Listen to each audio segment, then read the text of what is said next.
waaleykum salaam wa rahmatullah. ñu jaajëfal leen ñoom ñaari ñëpp gannaaw ba nga xam ne heure bi xaw na avancé tuuti dañuy dem directement ci suñu liste intervenant yi nga xam ne ñoo bindu am nañ fi 12 intervenants loolu yëpp day dépendre si temps bi lu ñu may su ko defee bu ñeent ñëwee ñoom ñu tontu nga xam fu temps bi tollu ñu soog a yeggali ñu woo suñu mbokk Aly Ndiaye pour mu ñëw suñu mbokk Mamadou Gueye Cissé mu ñëw jege si ndax mu gaaw a rejoindre. mbokk yi salaamaaleykum naa ñu ngi nuyu sëriñ di la ñaan nga jottali ñu nuyoo bi ci mbokk yi xam naa aussi di la jaajëfal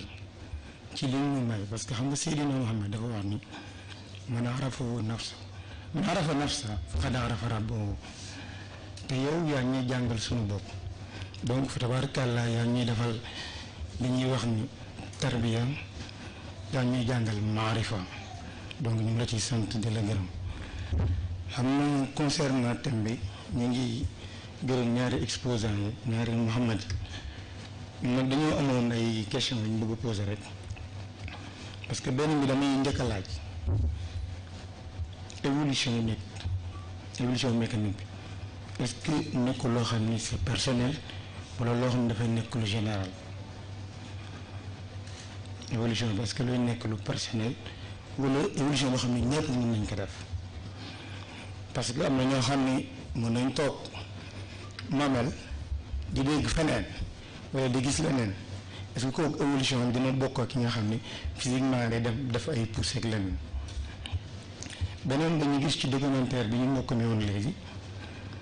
ngeen wax ñu étoile de mer ak yeneen mala yi ñoo am nañ possibilité rajeunir te sang bi yow nga jàngaloon ñu ci wikkulu yi li ñuy wax la réincarnation nga jàngaloon ñu rajeunissement yooyu yëpp nga jàngal ñu ko ci homo humain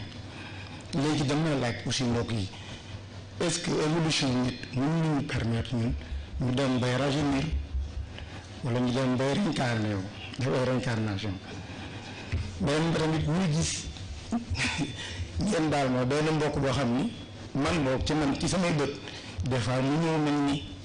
des fois mu ñëw mel ni la est-ce que changement yi muy def corporel yooyu est-ce que loolu dafa dugg ci cadre évolution wala leneen la xam naa ngeen baal ma salaamaaleykum.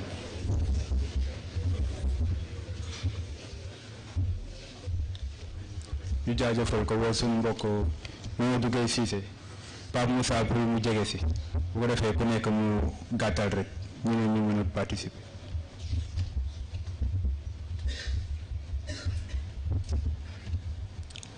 asalaamaaleykum wa rahmatullah ni mbokk yëpp di jiital suñu nuyoo bi suñu sanga bu tedd bi suñu capitaine di ko ñaanal yàlla taxawu ko te yàlla itam téñal ko ci mission bi di nuyu itam sanga yi tedd yi mu àndal di nuyu itam soxna Fatima su ko defee di rafetlu itam waxtaan bi ci anam bi nga xam te ne noonu la ko mbokk yi abordé suñu contribution dafay ñëw rek ci cadre dimension bi ngeen waxee da ngeen tudd dimension physique te dimension physique nekk domaine bu nga xam te ne yàlla daf ko mooñaale ak ay sens mooy les facultés sensibles yi ngeen tudd surtout ci premier cours bi léegi faculté sensible yooyu noonu est-ce que évolution bi ngeen tudd dafa yem rek ci l'aspect physique wala dafa yegg ba ci faculté sensible yooyu noonu les 5 sens parce que dama lire ci livre bu Imam Ghazali bind mooy le tabernacle des lumières mu tudd 7 imperfections yi nga xam te ne bët dafa ko amee imperfection yi ni ko bët amee itam nopp it noonu la amee imperfection touche sens du toucher tamit noonu la amee imperfection mais cette imperfection yi nga xam te ne moom laa ñëw ci te mooy yi nga xam te ne moom la bët amee ma dafa wax ni première imperfection bi mooy bët mooy gis nit ñi mooy gis day gis nit ñi mais bët ci boppam mënul gis boppam beneen imperfection bi mooy bët du gis lu ko sori lu ko jege rek la mën a gis ñetteel bi mooy bët du gis min wara il xijaab ñeenteel bi mooy bët du gis l'intérieur des choses mais l'extérieur des choses rek la mën a gis. juróomeel bi mu ni bët lu limité rek la mën a gis mu ne mënu gis lu illimité. mu ne ba tey même dans l'acte même de la perception visuelle parfois la vision elle se trompe, l'œil se trompe parce que léeg-léeg mën na jàppe lu rëy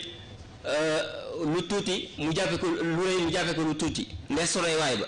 léegi ci imperfection yooyu noonu te parfois damay dégg si yenn nit ñi wala dama toog ak benn nit mu ni ma dafa am benn góor bu nga xam te ne nii moom day gis à 7 mètres ci suuf 7 mètres ci suuf te ci sens vue bi moom moo développé ba mu mën a gis loo xam te ne dafay nekk à 7 mètres ci suuf si léegi nag loolu noonu est-ce que dafa nekk prédisposition bu nga xam te ne bu yàlla jagleel doomu aadama bi la wala doomu aadama bi dafa koy amee à travers une formation su ko defee ci gàttal la may am foofu ci question yi.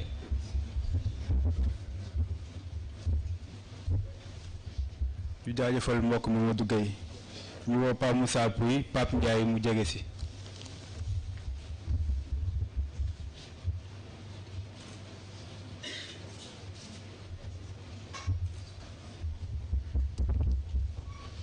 mbokk yi asalaamaaleykum wa rahmatullahi taala wa barakaatu. naa ñu ngi juutal ci nuyoo bi sëriñ di rafetlu bu baax a baax nii nga xamante ni woowee nañu ko ci Colisée de l'éveil ak thème yu am solo bi nga xam ne moo ko tëgg mu nekk lu am solo loo xam ne ñun mën nañ ko bañ a gis mais am na ñoo xam ne fu mu toll nii seen concentration yépp mu ngi ci Colisée bi kon ñu koy sante ñaan yàlla na yàlla mottali mu mel ni rek dañu amoon ñaari question bi ci njëkk dafay ñëw ci mécanisme d'évolution boo ko xoolee ci nit ndax du da ngay xool li nga xam ne moom la ko yàlla jagleel te muy éveiller sens yi ci moom di tax mu mën a jëf ñu xam ne nit ki am na fu mu jóge ci cadre xalaatin ci cadre jëfin waaye surtout ci cadre déggin bu koy jëmale beneen étape muy première question bi. ñaareel bi mooy suñu waxee mécanisme physique ñëw ci côté technologie dama xamul ndax ñi nga xam ne dañu utiliser technologie yokk ko seen bopp ndax loolu mën nañ ko tuddee évolution wala du transformation xëy na loolu moo nekkoon ñaari question yi ñu jaajëfal mbokk yi bu baax a baax ci ni ñu indee seen thématique. ñu woo kon suñu mbokk Pape Ndiaye su paree ñu bàyyi leen ñu tontu ñu xool lu ñu temps bi mooy ñu soog a yëggali.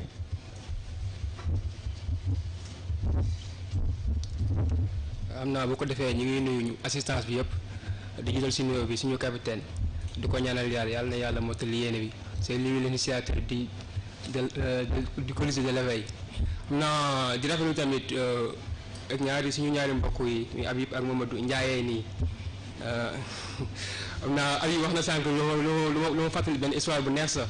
muy évolution bu ñu jàng français bu ñu waxee évolution suñu xelee dem ci teeru Darwin bi te yaakaar naa lu mu wax rek moo si nekk te Serigne Sène si waxoon benn histoire bu reelu muy xale bu laajoon baayam ne ko baayam savant mu lay ko ñun fu ñu jógee mu ne ko ñu ngi jógee si golo léegi xale bi dem laaj si yaayam pour confirmer yaayam ne ko déet sa papa moo jógee si golo mais maag yow ñu ngi jógee si ñaari ñu tedd mi Adama ak Awa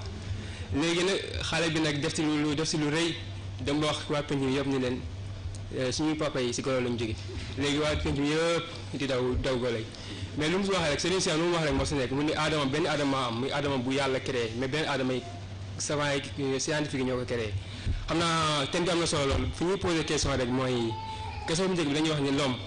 est-ce que produit de l'évolution la wala création la première question bi quoi. deuxième question bi mooy sànq Habib wax na si mécanisme technologie yi ñuy posé question foofu tey ñëpp ñu ngi wax ni avenir de l'humanité mooy c'est les IA mooy intelligence artificielle ñu ngi wax tey neurosciences yi tey ñuy laaj intelligence artificielle yan ban taxawaay lay am par rapport ak l'évolution mécanisme bu doomu aadama yooyu lañu bëggoon a laajte.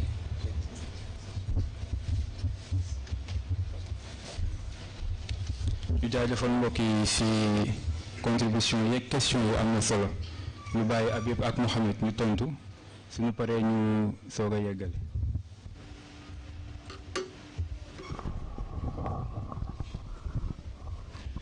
waaw xam naa ñuy jaajëfal mbokk yi yëpp ci seen question yi mu mel ni question yi am na pertinence waaye boo seetloo rek dañuy def suñu kéemtulaay kàttan andi suñu déggin par rapport ak li nga xam ni moom la ñu indi mu mel ni question bu njëkk bi mbokk mi dafa laaj évolution physique ndax dafa personnel wala dafa général mais ñun dañoo gis ni ñaar yëpp la ndax exercice yi ñu wax fii nga war ko def ci sa bopp c'est au plan personnel au plan général gis nañ mu général à deux niveaux au premier niveau dafay général en interne parce que day sédd yeneen dimension yi ci nit dafay général aussi à l'externe parce que yow bépp potentialité boo am da nga koy mettre au service des autres donc dañuy jàpp ni ñaari niveau yooyu yëpp la deuxième question bi dafa xaw a muuru ak troisième question bi parce que deuxième question bi dafa wax wàllu réincarnation ak rajeunissement troisième question mu wax impact de l'évolution sur les sens daal di joxe exemple de l'œil par rapport ak thèse bi mu indi foofu ñun sang bi daf ñu jàngal ni nit ci cadre évolution dina àgg foo xam ne dafay am li ñu naan une présence bu koy permettre mu am contact avec plusieurs systèmes waaw mu ne présence boobu noonu moom mu justifier nit ki di mën a àgg di gis wala di yëg yoo xam ni yow sur un plan géospatial doo si mën a am accès doo si mën a àgg waaw donc ñun cadre présence boobu la ñuy waxee ni ci lay lu mel ni di mën a nekkee xaw na sax am une connotation spirituelle xëy ni ci spiritualisme lañ gën a xalaat yooyu peut-être waa pôle spirituel bu ñu ñëwee dinañ approfondir question boobu mais sang bi jàngal nañu ni nit dina àgg ci évolution foo xam ni dafay am une présence par rapport ak plusieurs espaces ci cadre rajeunissement aussi ñëpp xam nañ ko ci développement physique parce que développement physique boobu dina contribuer xëy na pas di la rajeunir mais dina la jox une certaine longévité waaw donc foofu aussi am na importance trop.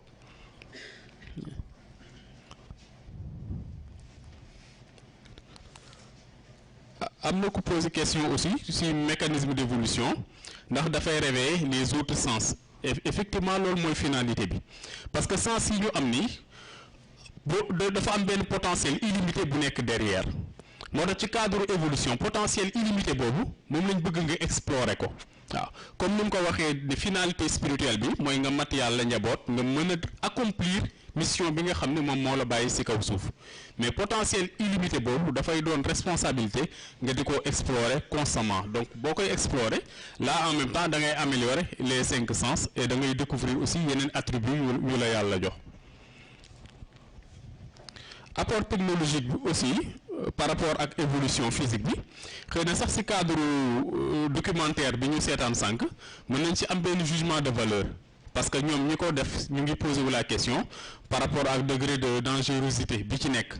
mais toujours ci cadre technologie ñu ngi tudd wàllu nanorobotique surtout ci wàllu médecine waaw bu ko nit dina dem ba am àgg foo xam ni ay pathologie yi ne ci yaramam bu ñu koy opérer ay nanorobot ñoom ñoo koy def waaw donc la technologie bu fekkee dañ koy utiliser ci cadre lu baax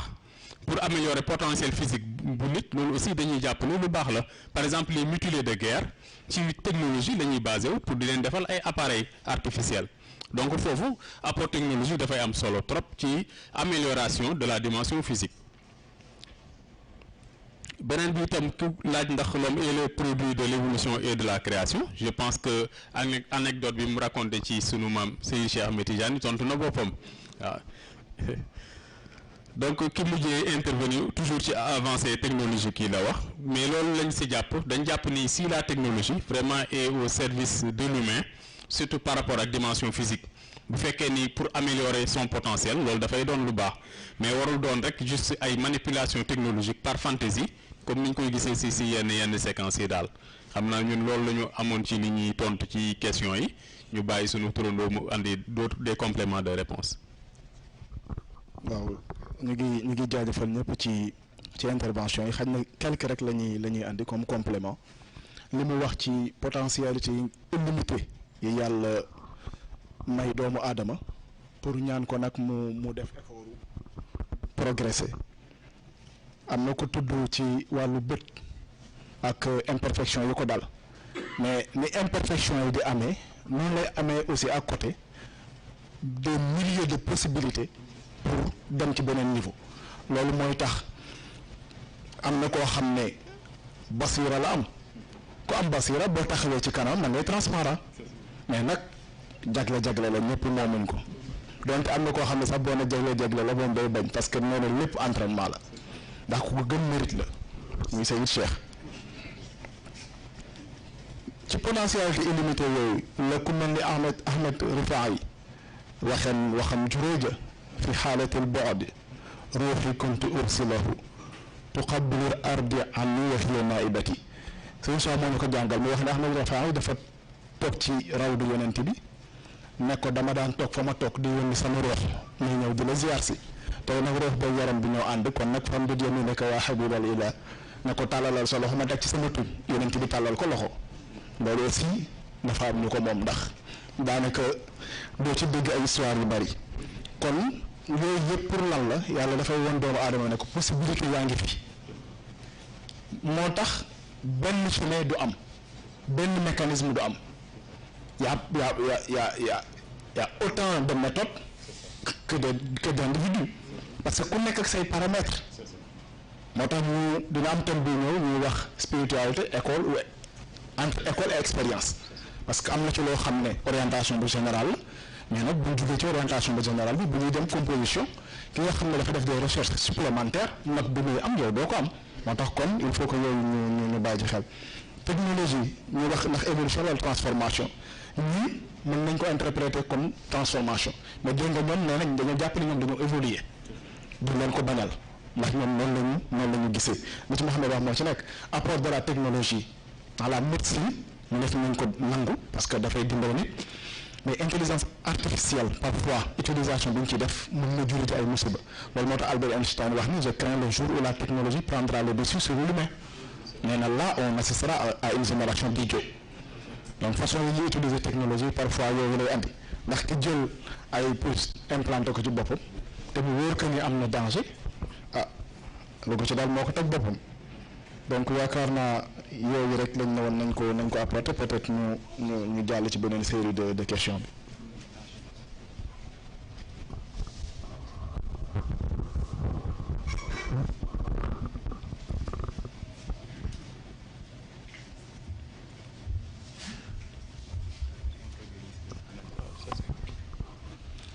kon nag ñu jéem a jël benn rek ba ñaar waxam ki ci topp mooy Doudou Fall ñu ngi koy ñaan mu jege si Doudou Fall.